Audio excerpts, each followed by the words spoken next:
Di hari itu, nampak seseorang penyihir sedang berada di dalam masalah yang besar. Ketika itu, penyihir yang sedang bermasalah sedang tidak sendirian. Ya, ada satu orang penyihir lagi. Tampaknya mereka berdua sedang berada di dalam masalah yang besar. Bagaimana tidak, karena ketika mereka membuat kekacauan di distrik hall, maka disitulah ada para pembantai penyihir yang siap membantai mereka. Pembantai penyihir itu bernama Nikaido dan Kaiman. Mereka berdua adalah dua orang yang selalu membantai para penyihir yang setiap kali datang ke distrik hall. Contohnya saja kejadian ini. Mereka langsung dibantai dengan cara dimutilasi, dan kemudian tangan penyihir yang dimutilasi tadi langsung mengeluarkan asap hitamnya untuk membuka pintu ke dunia sihir agar temannya bisa kabur dari distrik hall. Kita pindah ke adegan selanjutnya. Di awal kita akan diperlihatkan tentang keadaan distrik yang bernama Hall. Distrik Hall adalah tempat di mana para penyihir datang untuk melakukan pelatihan sihir mereka agar kemampuan sihir mereka meningkat. Distrik Hall banyak didatangi para penyihir karena mereka bisa menjadikan penduduk Hall sebagai alat latihan mereka. Hari itu kebetulan Kaiman dan Nikaido sedang berjalan-jalan di distrik Hall. Mereka habis saja membantai satu orang penyihir lalu mereka pun berniat untuk pulang. Mereka melewati gang yang biasa mereka lewati lalu Kaiman pun berhenti sejenak dan melihat ke arah lorong yang dimana lorong tersebut adalah tempat terakhir kali ia kehilangan ingatannya.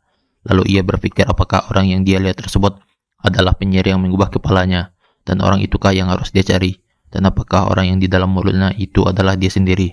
Tiba-tiba saja Nikaido mengejutkannya lalu mengajak Kaiman untuk makan. Di Hungry Buck, Kaiman yang sedang kelaparan meminta Nikaido untuk segera memberikannya makanan. Lalu Nikaido pun menghidangkannya untuk Kaiman. Kaiman yang senang dengan hal itu langsung menyantap makanan kesukaannya dengan semangat. Di sisi lain cerita pun berpindah ke scan yang lain. Seseorang penyihir merubah penduduk Hall menjadi serangga. Akan tetapi scan ini justru mengganggu saya untuk bercerita. Mending kita pindah scan aja. Kemudian cerita dilanjutkan dengan adanya dua orang pendeta dari dunia penyihir yang sedang melakukan ritual, yang dimana ritual tersebut dilakukan untuk memperingati kematian dari salah satu penyihir yang dimutilasi tadi. Lalu penyihir yang kehilangan salah satu temannya tadi pergi ke tempat sang bos berada. Penyihir malang ini bernama Fujita. Fujita ingin berbicara dengan bosnya yang bernama En.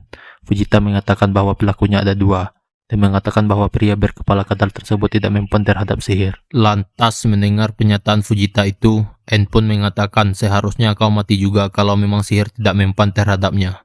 Lalu En pun mengingat hal yang memuakkan tentang Hall. Kemudian Fujita tiba-tiba saja mengatakan bahwasanya dia memiliki sebuah rencana. Ketika itu di sebuah jalan di dekat tempat Kaiman bekerja, Nikaido saat itu kelihatan habis berbelanja sebuah babi yang sangat besar. Dia menggunakan skateboardnya sambil mengelilingi kota. Lalu tiba-tiba saja ada yang memanggilnya, yaitu ternyata Kaiman. Mereka berdua pun berbincang sebentar, lalu dilanjutkan perbincangan mereka ke dalam bangsal di mana tempat Kaiman bekerja. Mereka berdua pun berbincang di dalam. Kaiman mengatakan bahwa dia bisa mendapatkan informasi tentang para penyihir di dalam bangsal tersebut. Kaiman pun memikirkan hal yang berhubungan dengan wujudnya yang seperti ini terus. Andaikan saja penyihir berhenti berlatih, mungkin ini akan menjadi hal yang buruk bagi Kaiman. Kemudian datang seseorang korban para penyihir yang di situ kebetulan ada seseorang dokter yang bernama Hakase sedang membantu para korban penyihir untuk dirawat. Hakase adalah satu-satunya dokter yang bekerja di bangsal tersebut, ditambah Kaiman sebagai partnernya Hakase untuk membantunya di bangsal tersebut. Mereka bertiga tampak kebingungan dengan korban para penyihir. Hakase langsung mengamati tubuh dari korban sihir tersebut sampai tibalah waktunya untuk korban sihir bereaksi dan kejang-kejang. Tapi Hakase langsung meminta Kaiman untuk menangani para korban sihir yang kejang-kejang tadi. Tapi apalah daya, Kaiman pun tidak menanggapi hal itu dan berbincang dengan Nikaido. Hakase yang kesal melihat itu langsung melemparkan sebuah benda ke kepalanya Kaiman dan menyuruhnya untuk kembali bekerja. Di luar bangsal, Nikaido pun masih berbincang dengan Kaiman, dan di saat itu juga Kaiman langsung dibawa Hakase ke dalam untuk kembali bekerja. Lalu kemudian di Hungry Buck terlihat seseorang pemuda sedang terduduk lemas, sedang menantikan seseorang untuk memberikannya makanan. Dan Nikaido pun menghampirinya dan bertanya kepada si pemuda tadi. Lalu pemuda tadi menjawab dia sedang membutuhkan makanan. Di saat itu juga Nikaido sedang berbincang kepada si pemuda tadi. Nikaido memulai pembicaraannya ke hal tentang banyaknya orang yang diubah menjadi serangga, lalu menanyakan kepada si pemuda tadi di mana ia tinggal. Kemudian Nikaido meneruskan penjelasannya bahwa dia tadi baru saja melihat korban sihir yang dia lihat. Lalu si pemuda tadi sedikit terkejut mendengar hal itu sambil mendengar perkataan Nikaido bahwa penyihir itu payah sekali. Dan apa yang terjadi, ternyata pemuda itu bereaksi marah serapah. Lalu si pemuda yang kita sangka hanya sebagai manusia biasa, ternyata dia adalah seseorang penyihir yang saya sebutkan tadi sebagai pengganggu scan tadi kawan-kawan. Dan benar saja dia langsung mengeluarkan asap hitamnya seketika sambil mengatakan, "Inilah wajahku kakak, apakah kau sudah puas?" Sementara itu di tempat Fujita berada, Terlihat di sana Fujita telah dihalangi seseorang penjaga pintu antara dunia sihir ke dunia hall. Penjaga pintu tersebut mengatakan bahwasannya pintu ke dunia hall telah ditutup untuk sementara waktu. Jadi bisa dibilang siapapun tidak bisa menggunakan pintu tersebut. Di samping itu, sang penjaga pintu kemudian memberitahukan bahwa Fujita telah mendapatkan pesan dari N. N berpesan bahwa Fujita perlu mencari partnernya untuk menggantikan posisi Matsumura lalu menyuruhnya untuk membawanya ke hadapan N. N pun terus berbicara, lalu menyinggung tentang manusia berkepala kadal tadi, yang dia maksud adalah Kaiman, yang tidak mempan terhadap sihir, namun dia berbicara yakin kepada Fujita bahwa dia telah mempersiapkan itu. Fujita pun terkejut mendengar hal itu. Kemudian N juga yakin dengan penyelidikannya bahwa yang membunuh 10 orang penyihir itu adalah perbuatan Kaiman dan Nikaido. Lalu N pun mengatakan bahwa Fujita boleh memakai namanya, asal yang penting penyihir tersebut harus ketemu. N pun berpesan sekali lagi kalau Fujita kedapatan melakukan hal yang memalukan, dia pasti akan dibunuh. Lantas Fujita pun semangat dengan pesan N tersebut. Dendamnya Matsumura pasti akan terbalaskan. Dan Fujita pun bergumam, awas saja kau kadal sialan. Di tempat lain, Kaiman yang berada di Hang Ribak berkata, halo seperti biasa, Bir juga. Itulah yang dikatakan Kaiman. Ketika itu tidak ada Nikaido untuk menyambutnya, namun ada seseorang yang menyambutnya, yaitu si penyihir tadi yang kita sangka adalah pemuda biang biasa. Ketika itu sedang menduduki tubuh Nikaido, terlihatlah Nikaido saat itu telah terkena sihir dari si pemuda tadi, dan juga kelihatan bahwa Nikaido tidak berdaya melawan pemuda itu. Kaiman yang melihat itu pun langsung menunjukkan ekspresi datarnya.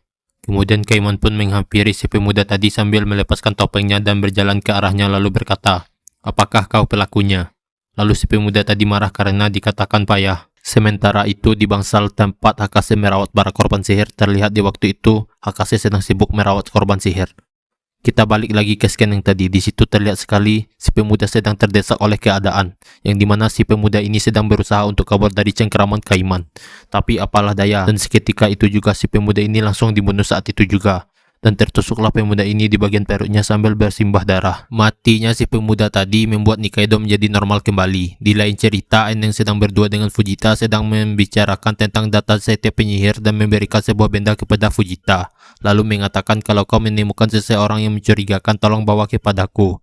Fujita pun mengerti dengan pesan N tersebut dan mengatakan siap bos. Di pagi hari, di tempat Kaiman yang sibuk menggosok giginya, tiba-tiba saja dia harus mengambil sebuah foto untuk memeriksa apakah yang ada di dalam mulutnya. Seketika itu, dia langsung menemui Nikaido dan saat itu juga dia langsung menanyakan hal itu kepada Nikaido.